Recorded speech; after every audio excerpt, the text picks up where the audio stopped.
जय हिंद दोस्तों, the peak institute के यूट्यूब चैनल में आपका हार्दिक स्वागत है। दोस्तों, प्रीवियस ईयर के क्वेश्चन की आपको प्रैक्टिस करा रहा था। अभी तक सीडीपी के मैंने फुल प्रैक्टिस सेट अवेलेबल करा दिए हैं, जो आप प्ले लिस्ट में जाकर एकदम सीक्वेंस देख सकते हैं।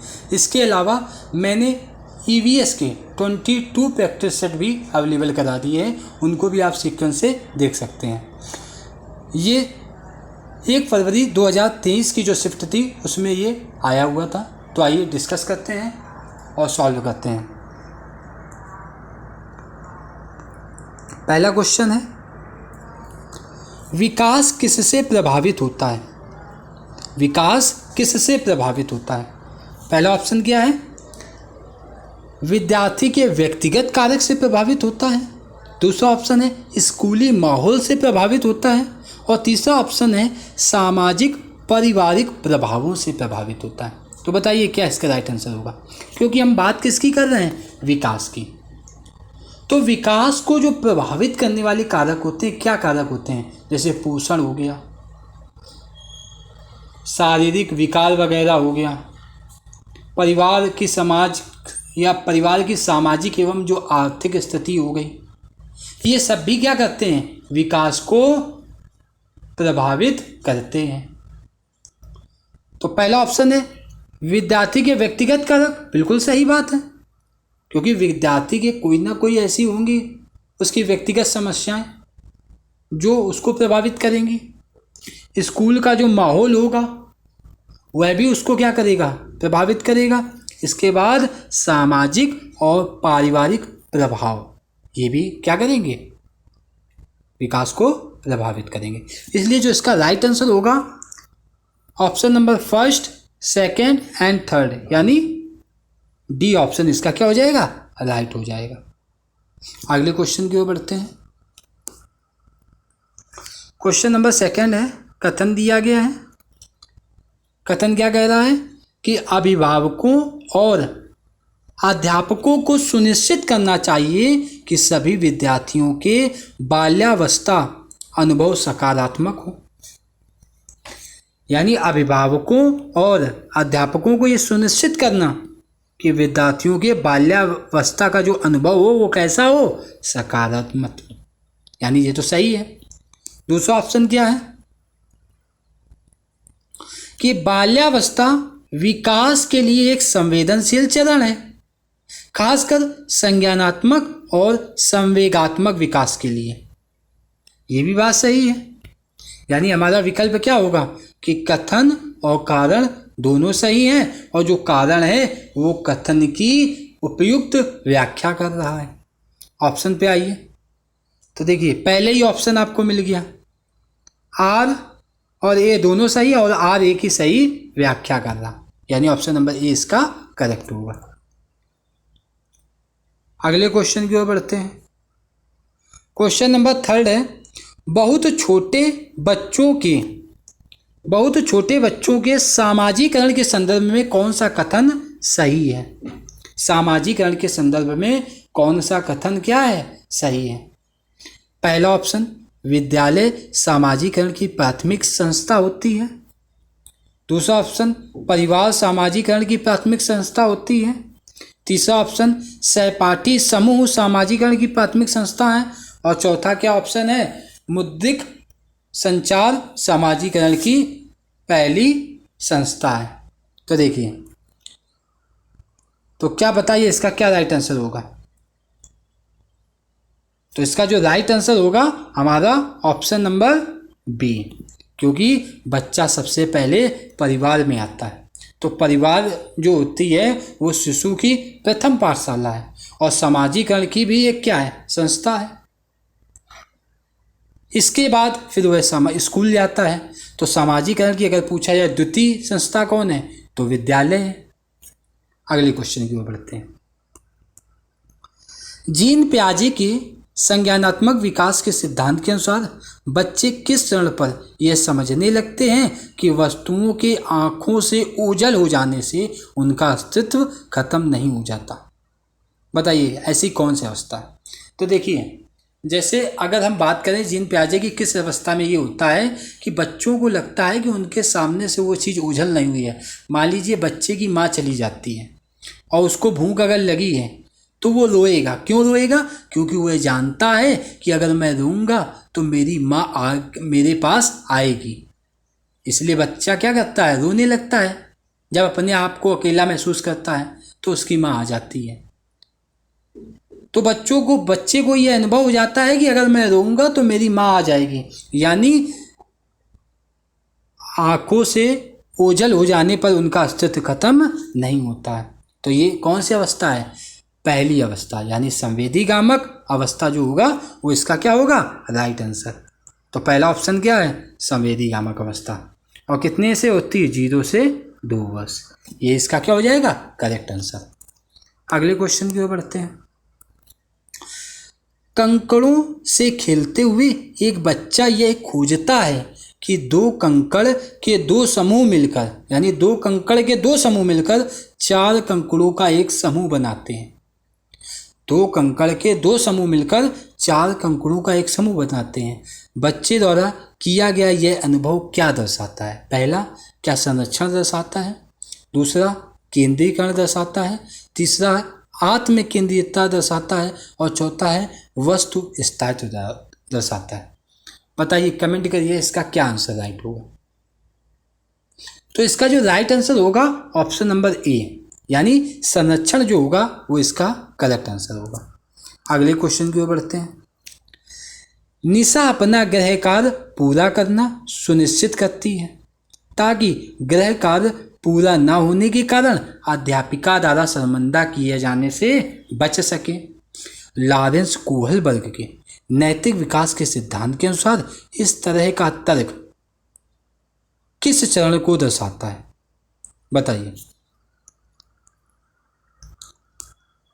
पहला ऑप्शन है पूर्व परंपरागत, दूसरा ऑप्शन है परंपरागत, तीसरा ऑप्शन है उत्तर परंपरागत और चौथा ऑप्शन है औपचारिक परंपरागत। कमेंट करिए इसका सभी लोग आंसर। तो जो इसका राइट आंसर होगा वो ऑप्शन नंबर बी, परंपरागत, इसका क्या होगा? करेक्ट आंसर होगा। अगला क्वेश्चन। लेव वाइगोस्की का सिद्धांत मुख्यतः किसके विकास पर पड़ने वाले प्रभाव की व्याख्या करता है? लेव वाइगोस्की का जो सिद्धांत है यह मुख्यतः डॉट विकास पर पड़ने वाले प्रभाव की व्याख्या करता है।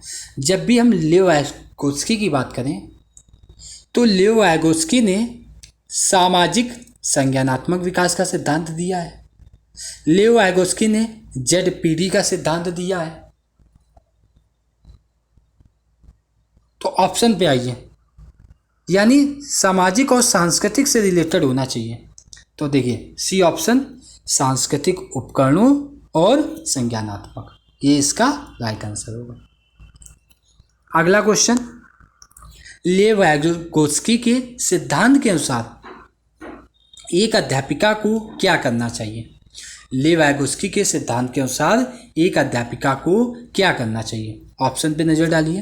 पहला ऑप्शन है लेव वाइगोस्की के पहला ऑप्शन है संकेत और इशारे देकर विद्यार्थियों को उपयुक्त पाठ प्रदान करना चाहिए। पाठ का मतलब इसके फोल्डिंग प्रदान करना चाहिए। दूसरा, विद्यार्थियों के बीच सहभागिता और चर्चाओं पर प्रतिबंध लगाना चाहिए। आप प्रतिबंध कैसे लगा सकते हैं? यानी ये तो हो नहीं सकता। विद्यार्थियों की अधिगम प्रक्रिया में वयस्कों के पूर्ण हस्तक्षेप, यानी पूरी तरीके से वो हस्तक्षेप की प्रणाली अपनानी चाहिए, ये भी नहीं होगा। चौथा, विद्यार्थियों के व्यवहार को अनुकूलित करने के लिए बार बार नकारात्मक पुनर्वलन देना चाहिए, ये भी गलत है। तो इसका जो राइट आंसर हो जाएगा ऑप्शन नंबर ए, यानी संकेत और इशारे देकर विद्यार्थियों को उपयुक्त पाठ प्रदान करना चाहिए। अगले क्वेश्चन की ओर बढ़ते हैं। एक प्रगतिशील कक्षा निम्न में से किसे प्रधानता देती है? अगर प्रगतिशील कक्षा है, अब ऑप्शन पे नजर डालिए। पहला है अध्यापक द्वारा चयनित पढ़ाने के तरीके को, यानी जो अध्यापक द्वारा पढ़ाने का तरीका है वो प्रगतिशील कक्षा का उदाहरण में होगा। दूसरा, पाठ्यक्रम को पूरा करने को। तीसरा, परीक्षा केंद्रित शिक्षा शास्त्र को। और चौथा है विद्यार्थियों के मतों और अनुभवों को। यही सबसे राइट आंसर होगा, क्योंकि जहाँ बालक को अनुभव का मौका मिलेगा, यानी बालक खुद करके कोई चीज़ को सीखेगा, वो बेस्ट ऑप्शन होगा। अगले ऑप्शन की ओर बढ़ते हैं। क्वेश्चन नंबर 10 है, होवर्ड गार्डनर के बुद्धि संकल्प के अनुसार निम्न में से कौन सा कथन सही है। अब बात हो रही होवर्ड गार्डनर की, तो हमको पता होना चाहिए कि बहुबुद्धि सिद्धांत किसने दिया है? होवर्ड गार्डनर ने दिया है। इन्होंने बताया कि बुद्धि विभिन्न कारकों से मिलकर बनती है। पहला ऑप्शन, बुद्धि लब्धि किसी व्यक्ति के भविष्य में सफल होने की संभावना को सबसे सटीक अनुमान लगाती है, यानी वो संभावना का एकदम सटीक अनुमान लेगी कि आगे क्या होने वाला है। गलत हो जाएगा। दूसरा ऑप्शन, बुद्धि वातावरणीय कारकों द्वारा प्रभावित नहीं होती है। बिल्कुल गलत, वातावरणीय कारकों के द्वारा तो प्रभावित होती है। सी ऑप्शन है, व्यक्तियों में विभिन्न प्रकार की बुद्धियों के विभिन्न स्तर पाए जाते हैं, यानी विभिन्न प्रकार की बुद्धियों में विभिन्न स्तर पाए जाते हैं। उसी को तो हम कहेंगे बहुबुद्धि सिद्धांत, यानी सही है। चौथा, बुद्धि के सामूहिक परीक्षण विद्यार्थियों में बुद्धि स्तर मापने का सर्वोत्तम जरिया है। ये गलत हो जाएगा। इसका जो राइट आंसर होगा ऑप्शन नंबर सी। अगला, समकालीन सिद्धांतों के अनुसार किस प्रकार का कक्षा माहौल संज्ञान को सुसाधित करता है? बताइए। पहला ऑप्शन, मुद्रक संपन्न और संसाधन परिपूर्ण। दूसरा ऑप्शन है भययुक्त और धमकी भरा। तीसरा ऑप्शन है अगम्य और बहिष्कारी। और चौथा है उपदेशात्मक और पाठ्य पुस्तक केंद्रित। तो देखिए, अगर हम लास्ट में देखें तो पाठ्य पुस्तक केंद्रित नहीं, अगर यहाँ पर कहता विद्यार्थी केंद्रित या शिक्षार्थी केंद्रित तो सही हो जाता। भययुक्त और धमकी भरा होगा नहीं, बहिष्कारी हो ये भी नहीं होगा, यानी ऑप्शन नंबर पहला मुद्रक संपन्न और संसाधन से परिपूर्ण होना चाहिए।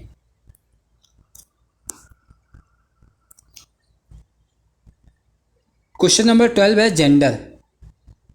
अब जेंडर, पहला ऑप्शन सामाजिक संरचनाओं द्वारा निर्मित होता है। ऑप्शन नंबर बी, पूरी तरह वंशागत कारकों द्वारा निर्धारित होता है। ऑप्शन सी, आनुवांशिक लक्षणों द्वारा पूर्व निर्धारित होता है। और ऑप्शन डी, एक जन्मजात प्रवृत्ति है। एक जन्मजात क्या है? प्रवृत्ति है। तो अगर हम किसकी बात कर रहे हैं? जेंडर की बात कर रहे हैं।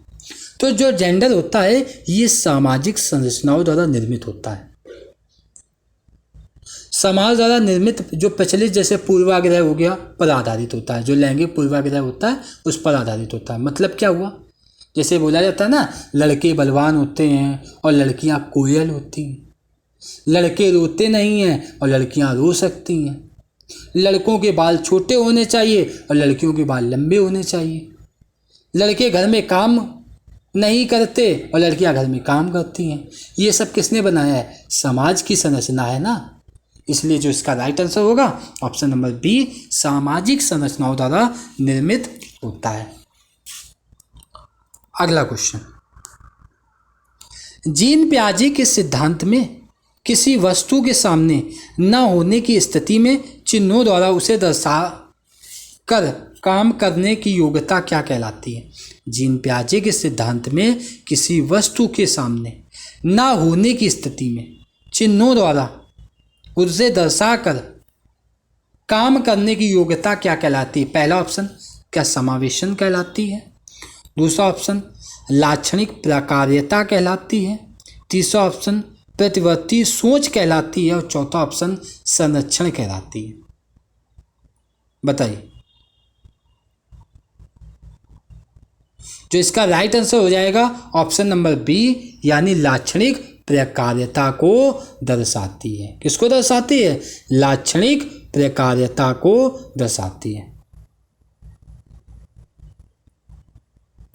अगला,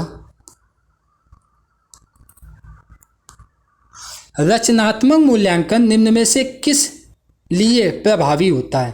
पहला, विद्यार्थियों में असफलता का निरंतर भय पैदा करने के लिए, तो ये तो ऐसे ही हटा दीजिए, भय पैदा करने के लिए। विद्यार्थियों के प्रदर्शन की एक दूसरे से तुलना करने। सी ऑप्शन है, विद्यार्थियों की अधिगम प्रगति को समझने ताकि उन्हें तदनुसार सहायता प्रदान की जा सके। और चौथा ऑप्शन है, विद्यार्थियों के नामीकरण, वर्गीकरण और विशेष विद्यालय के लिए निर्दिष्ट करने के लिए। विशेष विद्यालय के निर्दिष्ट, विशेष विद्यालय कौन सा होगा? तो ये तो ऑप्शन होगा नहीं, सब जो बेस्ट ऑप्शन होगा ऑप्शन नंबर सी, यानी विद्यार्थियों की अधिगम प्रगति को समझने में ताकि उन्हें जो तदनुसार उन्हें क्या सहायता प्रदान की जा सके। अगला क्वेश्चन,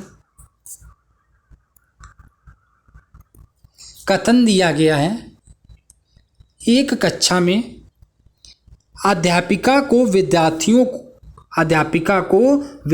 को अपने विचारों को मौखिकीकरण, चर्चा, वैचारिक बहस करने के लिए बढ़ावा देना चाहिए। बिल्कुल से सही बात है, बिल्कुल बढ़ावा देना चाहिए। दूसरा ऑप्शन क्या कह रहा है? जो कारण है, भाषा विकास और संज्ञानात्मक विकास किसी भी तरह से एक दूसरे से संबंधित नहीं है। ये तो बिल्कुल गलत है, क्योंकि जो भाषा विकास होता है और संज्ञानात्मक विकास होता है वो दोनों एक दूसरे से क्या होते हैं? संबंधित होते हैं। और यहाँ पर बोला संबंधित नहीं है, इसलिए कारण क्या हो जाएगा? गलत। यानी कथन सही है लेकिन कारण गलत है। ऑप्शन में आइए, तो इसका जो राइट आंसर होगा ऑप्शन नंबर सी, ए सही है लेकिन आर गलत है। अगला क्वेश्चन,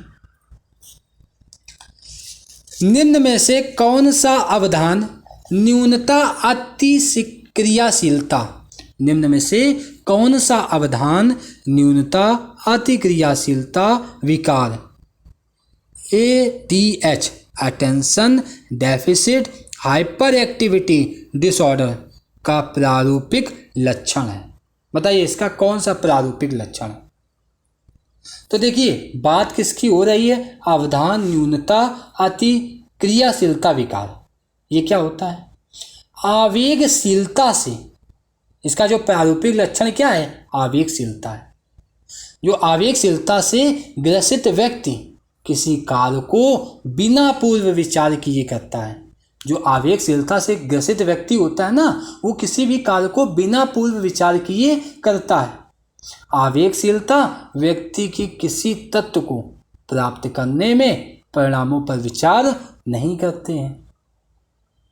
तो इसका जो राइट आंसर क्या हो जाएगा? आवेगशीलता, यानी ऑप्शन नंबर सी इसका करेक्ट आंसर होगा। अगला क्वेश्चन, क्वेश्चन नंबर 17 है, निम्न में से कौन सा कथन अधिगम आवश्यकताओं जैसे पठन वैफल्य का मतलब डिसलेक्सिया और गुड़ज वैफल्य यानी डिस्कैलकुलिया इत्यादि के संदर्भ में सही है? पहला ऑप्शन, अधिगम आसक्त से जूझते सभी विद्यार्थियों एक जैसा होता है। बी ऑप्शन, अधिगम आसक्तता से जूझते विद्यार्थियों के अधिगम आकलन के लिए मानकीकृत परीक्षण सबसे बेहतर होते हैं। सी ऑप्शन, अध्यापक केंद्रित शिक्षा शास्त्र अधिगम आसक्तता से जूझते विद्यार्थियों के संज्ञानात्मक विकास को सुसाधित करने के लिए सर्वोत्तम है। और चौथा ऑप्शन है, अधिगम आसक्तता तंत्रिका संबंधी और वातावरणीय दोनों तरह के कारकों को प्रभावित करते हैं। बताइए क्या इसका राइट आंसर होगा? कमेंट करिए आप सभी लोग कि क्वेश्चन नंबर 17 का क्या राइट आंसर होगा। बताइए क्वेश्चन नंबर 17 का क्या राइट आंसर होगा? तो इसका जो राइट आंसर होगा ऑप्शन नंबर डी, अधिगम आसक्तता तंत्रिका संबंधी और वातावरणीय दोनों तरह के कारकों से प्रभावित होती है। अगले ऑप्शन की ओर बढ़ते हैं। श्रवण बाधितों से जूझते विद्यार्थियों के लिए निम्न में से अधिगम का कौन सा तरीका प्रभावशाली नहीं है? कौन है? श्रवण बाधित है। और अधिगम का कौन सा जो तरीका है वो प्रभावशाली नहीं है, ये बताना है हमको। दृश्य गतिज यानी दृश्य दिखाना, तो ये तो प्रभावशाली है। इसके बाद ऑप्शन नंबर बी की अगर हम बात करें, व्याख्या देना, ये भी प्रभावशाली है, क्योंकि वो उसको दिखाई नहीं दे रहा लेकिन सुनाई तो पड़ रहा है ना।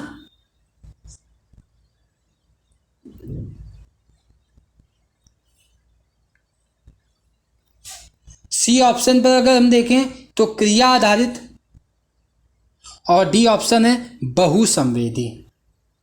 तो बताइए क्या इसका राइट आंसर होगा? इसका जो राइट आंसर होगा ऑप्शन नंबर सी, क्रिया आधारित। अधिगम प्रभावशाली तरीका नहीं है। अगले क्वेश्चन की ओर बढ़ते हैं। क्वेश्चन नंबर 19, प्रतिभाशाली विद्यार्थियों की जरूरतों को पूरा करने के लिए निम्न में से कौन सा कदम नहीं अपनाना चाहिए? प्रतिभाशाली विद्यार्थियों की जरूरतों को पूरा करने के लिए कौन सा कदम नहीं अपनाना चाहिए? पहला, उत्तेजक संवर्धन गतिविधि प्रदान करना, तो बिल्कुल अपनाना चाहिए।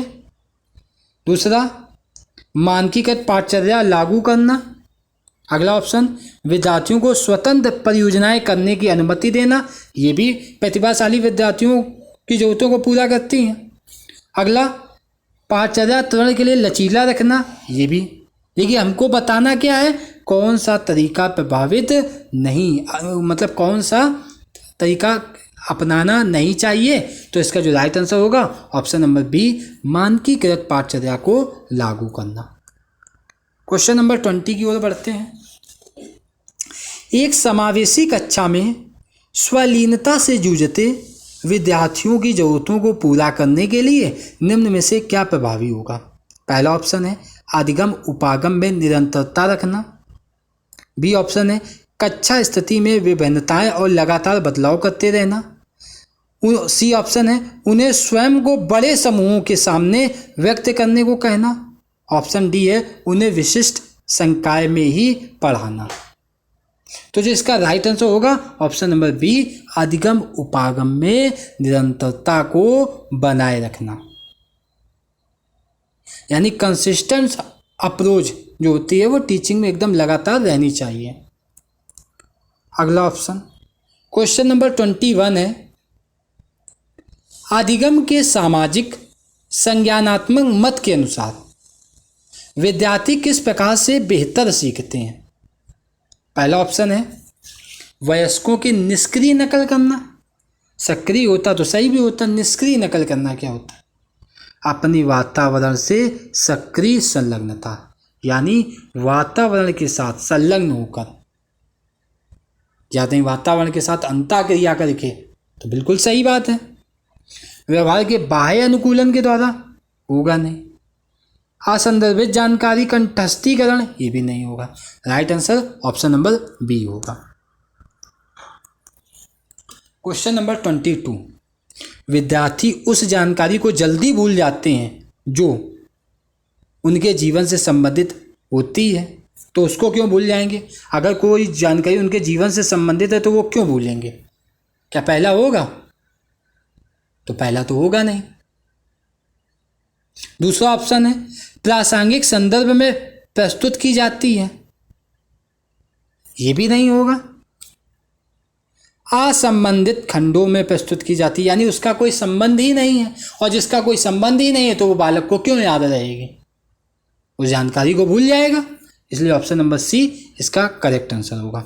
उदाहरणों का अगर इस्तेमाल करेंगे तो वो तो वैसे भी याद रखिएगा।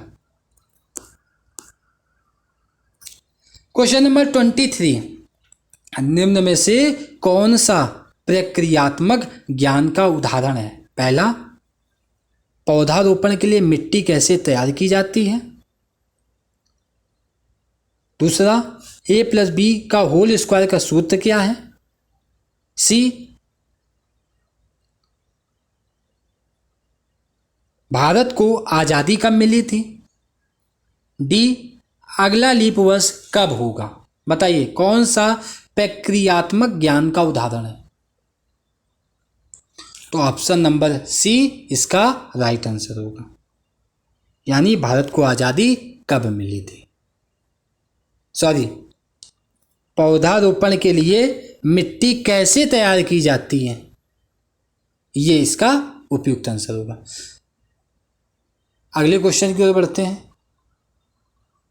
अब पहले समझ लीजिए प्रक्रियात्मक ज्ञान क्या होता है।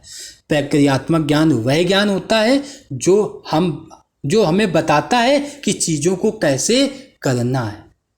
प्रक्रियात्मक ज्ञान क्या होता है? जो हमें बताता है कि चीज़ों को कैसे करना है। और पौधारोपण के लिए मिट्टी कैसे तैयार की जाती है, ये इससे तो हमें पता चलेगा ना कि चीज़ों को हम कैसे करना है। इसलिए ऑप्शन नंबर ए इसका करेक्ट होगा।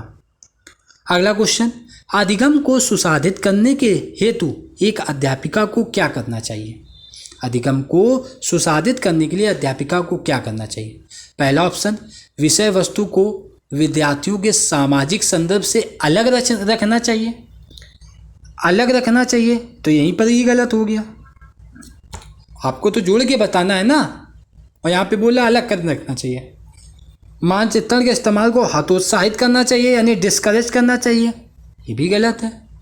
विद्यार्थियों में उच्च स्तरीय प्रतिस्पर्धा को प्रोत्साहित करना चाहिए। उच्च स्तरीय प्रतिस्पर्धा कर पाएंगे विद्यार्थी, ये भी गलत। यानी right answer option number D, यानी विद्यार्थियों को ज्ञान सृजन के अवसर प्रदान करने चाहिए। क्वेश्चन नंबर 25 है, आपकी कक्षा में कुछ विद्यार्थी दिए गए सवाल को हल करने में दिक्कत महसूस कर रहे हैं। आपकी कक्षा में कुछ विद्यार्थी दिए गए सवाल को हल करने में क्या महसूस कर रहे हैं? दिक्कत। ऑप्शन पहला, दी गई समस्या में और अधिक गैर जरूरी जोड़ देंगे। वैसे ही नहीं कर पा रहे हैं और गैर जरूरी चीज़ों को जोड़ेंगे तो वो क्या कर पाएंगे? तो पहला तो होगा नहीं। उन्हें सामग्री के परंपरागत इस्तेमाल के लिए बाध्य रहने के निर्देश दें। बाध्य रहने के निर्देश देंगे यानी ये भी नहीं होगा। उन्हें अपने दोस्तों की कॉपी और नकल, ये तो होगा ही नहीं। उन्हें समान तरह की समस्याएं जो उन्हें पहले हल की थी पर चिंतन करने के कहेंगे, यानी ऑप्शन नंबर डी इसका करेक्ट आंसर होगा। अगला क्वेश्चन, क्वेश्चन नंबर 26 है, एक ऐसा कक्षा माहौल तैयार करना जरूरी है जहां विद्यार्थी अपनी भ्रांतियों को व्यक्त कर सकें। यानी हमारा जो कथन क्या है? कथन है एक ऐसा कक्षा माहौल तैयार करना जरूरी है जहां विद्यार्थी अपनी जो भ्रांतियां हैं, जो मिसकॉन्सेप्ट हैं, उनको व्यक्त कर सकें। उनको क्या कर सकें? व्यक्त कर सकें। बिल्कुल सही बात है, यानी पहला तो सही है अभिकथन। कारण क्या है? भ्रांतियों पर चर्चा करना अधिगम प्रक्रिया के लिए महत्वपूर्ण है, ये भी सही है। यानी ए और आर दोनों सही हैं, इसलिए ऑप्शन नंबर ए इसका करेक्ट होगा। अगला क्वेश्चन, क्वेश्चन नंबर 27, विद्यार्थी सीखने के लिए आंतरिक रूप से अधिक अभिप्रेरित होंगे अगर वे डॉट के भाव को महसूस करेंगे। अगर वे खुशी के भाव को महसूस करेंगे तो क्या होंगे? अधिक अभिप्रेरित होंगे, क्योंकि निराशा, कुंठा, ये जो भाव होते हैं ये विद्यार्थी के सीखने के प्रक्रम में बाधा डालते हैं। लेकिन अगर बालक अभिप्रेरित है, खुश है, यानी खुश महसूस कर रहा, तो ये सब उसको अभिप्रेरित करेंगे। अगला ऑप्शन, क्वेश्चन है 28, विद्यार्थी को किस प्रकार के लक्ष्य निर्धारित करने के लिए प्रेरित किया जाना चाहिए? कैसे लक्ष्यों को निर्धारित करने के लिए प्रेरित करना चाहिए? पहला, महारत अभिमुखी, यानी वो मास्टरी सीख जाएं एकदम। दूसरा, प्रदर्शन अभिमुखी, पहला महारत अभिमुखी, दूसरा है प्रदर्शन अभिमुखी, चौथा है कार्य परिहारी और चौथा है प्रतिस्पर्धा निर्देशित। तो जो इसका राइट आंसर हो जाएगा ऑप्शन नंबर ए, महारत अभिमुखी। क्वेश्चन नंबर 29, निम्न में से कौन अधिगम को सकारात्मक रूप से प्रभावित करता है? अधिगम को सकारात्मक रूप से, क्या कुपोषण सकारात्मक रूप से प्रभावित करेगा? नहीं। विद्यार्थियों में सहभागिता, बिल्कुल।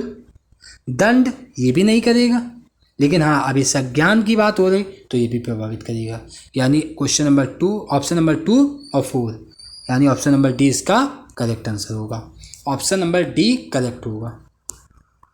और आज का अंतिम प्रश्न, विद्यार्थी ज्ञान सृजन प्रक्रिया में किस भूमिका को निभाते हैं?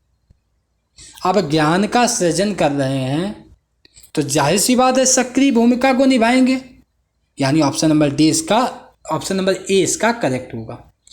तो दोस्तों अगर ये सेशन आपको अच्छा लगा हो तो वीडियो को लाइक और चैनल को सब्सक्राइब जरूर करें। धन्यवाद दोस्तों।